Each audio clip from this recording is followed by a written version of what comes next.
खबर एमपी से है। मध्य प्रदेश के मऊगंज जिले में एएसपी के सामने दंडवत हो गए हैं बीजेपी के विधायक प्रदीप पटेल, जिनका वीडियो सोशल मीडिया पर काफी ज्यादा ट्रेंड कर रहा और इस पर अब सियासी बयानबाजी भी तेज हो गई है। बीजेपी के वरिष्ठ नेता अजय विश्नोई भी इस मामले में कूद पड़े हैं। एक्स अकाउंट पर उन्होंने लिखा है कि प्रदीप जी, मुद्दा तो आपने सही उठाया, पर करें क्या, पूरी सरकार ही दंडवत है शराब ठेकेदारों के आगे। बता दें कि मऊगंज में बुधवार को एक अलग नजारा देखने को मिला। दरअसल विधायक हैं प्रदीप पटेल, जिनका एक वीडियो सोशल मीडिया पर काफी सुर्खियां बटोर रहा है, जिसमें वो एएसपी के सामने दंडवत होते हुए नजर आते हैं। आप देख सकते हैं तस्वीरें, किस तरह से वो एएसपी को दंडवत प्रणाम कर रहे हैं। मामला मऊगंज के एएसपी दफ्तर का। विधायक के इस विरोध का कारण है मऊगंज में बढ़ता हुआ नशा और नशे का अवैध कारोबार। गुंडागर्दी पर पुलिस की निष्क्रियता भी से बताया जा रहा है। विधायक प्रदीप पटेल ने कहा है कि जिले में नशे का कारोबार चलता है, अपराध बढ़ रहे हैं, कई बार शिकायतें की है लेकिन पुलिस कार्रवाई नहीं करती है। मामले में पुलिस अधीक्षक का यह कहना है कि विधायक ने पत्र देकर नशे का कारोबार करने वाले आरोपियों के खिलाफ कार्रवाई करने की मांग की है। पिछले कुछ दिनों से लगातार कार्रवाई भी हो रही है और अन्य जानकारी भी हमारे संज्ञान में है। उसके लिए टीम का भी गठन कर दिया गया है। लेकिन बड़ा सवाल यह है कि आखिरकार प्रशासन के सामने, पुलिस के सामने इस तरह से बीजेपी के विधायक को नतमस्तक क्यों होना पड़ रहा है, खाकी के सामने माननीय क्यों दंडवत हो रहे हैं, ये बड़ा सवाल है। हाँ, ये वीडियो मेरी भी जानकारी में आया है और आदरणीय विधायक जी ने मुझे भी एक पत्र दिया है। उसमें उन्होंने नशे के कारोबार करने वालों के विरुद्ध कड़ी कार्रवाई करने के लिए लिखा है। तो उसके लिए हमने टीम का भी गठन किया है और हम जो है आगे भी इसी तरह से नशे के विरुद्ध कार्रवाइयाँ करते रहेंगे।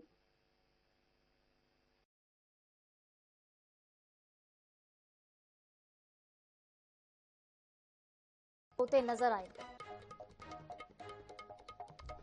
एएसपी से हाथ जोड़कर विधायक जो है वो मांग करते हुए नजर आ रहे हैं कि शराब के ठेकेदारों पर कार्रवाई की जाए।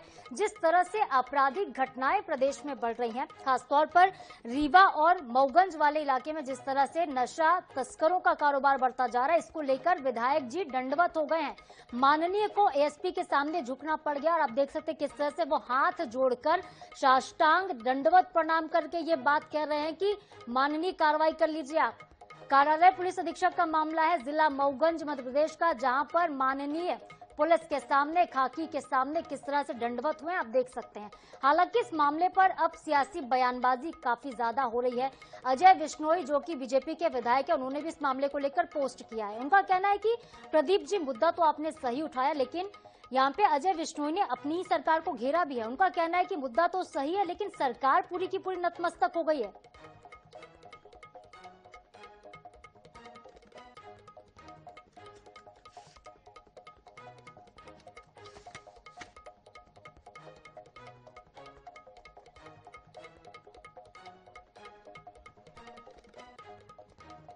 और हमारे साथ कांग्रेस के वरिष्ठ नेता के मिश्रा जी फोन लाइन पर जुड़ गए हैं।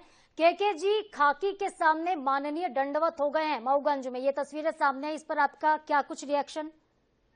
देखिए, यह तस्वीर मध्य प्रदेश की कानून व्यवस्था की बदतर से बदतर स्थिति को बयां कर रही है और कांग्रेस कुछ आरोप लगाए उसके पहले हम कुछ कहें उसकी पुष्टि मध्य प्रदेश के पूर्व शिवराज सरकार में मंत्री रहे वरिष्ठ नेता अजय विश्नोई जी ने खोल दी है।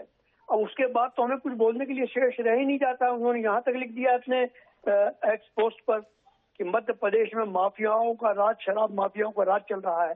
इससे ज्यादा शर्मिंदगी में सोचता हूँ किसी राज्य सरकार के लिए नहीं हो सकती है। और अभी तो 1800 करोड़ रुपए के ड्रग कांड की स्याही भी नहीं सूख पाई है जिसमें उप मुख्यमंत्री जी की संलिप्तता है और आज उन्हीं की पार्टी के नेता। लेकिन के मिश्रा जी, सरकार कार्रवाई कर रही है तभी तो ना 1800 करोड़ रुपए का जो मामला था वो उजागर हुआ, सबके सामने आया, कितनी गिरफ्तारियां हुई हैं।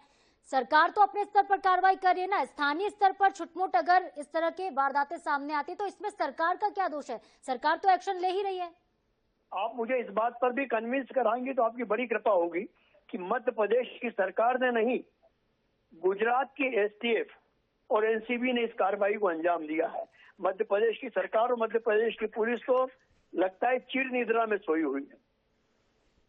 लेकिन के मिश्रा जी, सरकार के साथ ही तो एक्शन उन्होंने लिया है ना, एटीएस ने मिलकर कार्रवाई की है। मोहन सरकार ने सख्त निर्देश दिए हैं कि नशे के कारोबार पर लगाम लगाई जाए, और इससे भी पहले कई जगहों पर कार्रवाई मध्य प्रदेश में हुई है। ऐसा नहीं है के मिश्रा जी की कार्रवाई ना हो रही हो, कार्रवाई हो रही है, तभी इस तरह के मामले उजागर हो रहे हैं। तो यदि आप मुझसे इतना कह रही तो आप सरकार से पूछ लीजिए कि डिप्टी सीएम की जो संलिप्तता पाई गई है उसको लेकर सरकार क्यों सोई हुई है। लेकिन के मिश्रा जी, उमा भारती भी कई बार शराबबंदी को लेकर मुखर हो चुकी है, विरोध कर चुकी है, लेकिन इसका मतलब ये तो नहीं है ना कि सरकार का विरोध ना हो। सरकार के कुछ कामों को लेकर अपने ही अंदर के नेता कई बार विरोध करते हैं। उमा भारती ने कई दफा शराबबंदी को लेकर आवाज बुलंद की, और अब अजय विश्नोई भी कर रहे हैं। इसमें गलत क्या है? जब आप खुद ही सरकार के प्रवक्ता बन के पूछ रही हैं तो फिर मैं क्या कहूंगा। मुझे अच्छा लगता कि कोई बीजेपी का प्रवक्ता उसमें बेहतर तर्क देकर मुझसे पूछता। बिल्कुल के मिश्रा जी, हम संपर्क करने की कोशिश कर रहे हैं। बीजेपी के प्रवक्ता हमारे साथ जुड़े, और आपके जितने भी तमाम सवाल हैं इसके जवाब हम जरूर लेंगे। लेकिन फिलहाल एक स्टैंड में आपका समझना चाहूंगी कि जिस तरह से ये पूरा मामला सामने आया है कि सरकारी स्तर पर, खासतौर पर पुलिस और प्रशासन के सामने बीजेपी के विधायक का नतमस्तक होना, इसे आप किस तरह से देखते हैं? जब सत्तारूढ़ दल का विधायक ही किसी एसपी के सामने नतमस्तक होकर दंडवत उनसे आग्रह कर रहा है कि मेरी जान को भी खतरा है, आप मुझे भी मरवा दीजिए, तो मैं सोचता हूं कि लोकतंत्र में किसी भी निर्वाचित सरकार के लिए जब उसी के प्रतिनिधि इस तरह का आचरण करें तो उन्हें शर्मिंदगी के लिए कुछ भी बचत के लिए तर्क नहीं हो सकता है। ठीक है के मिश्रा जी, बहुत बहुत शुक्रिया हमारे साथ जुड़ने के लिए, हमसे बातचीत करने के लिए आपका। तो देखिए, आपने सुना कांग्रेस के वरिष्ठ नेता क्या कुछ कह रहे हैं, वो भी सरकार को घेरने वाली ही बात कह रहे हैं। जिस तरह से बीजेपी के विधायक ने अपनी सरकार पर सवाल दागे, इसके बाद अब कांग्रेस को एक और मौका मिल गया है सरकार पर सवाल उठाने का।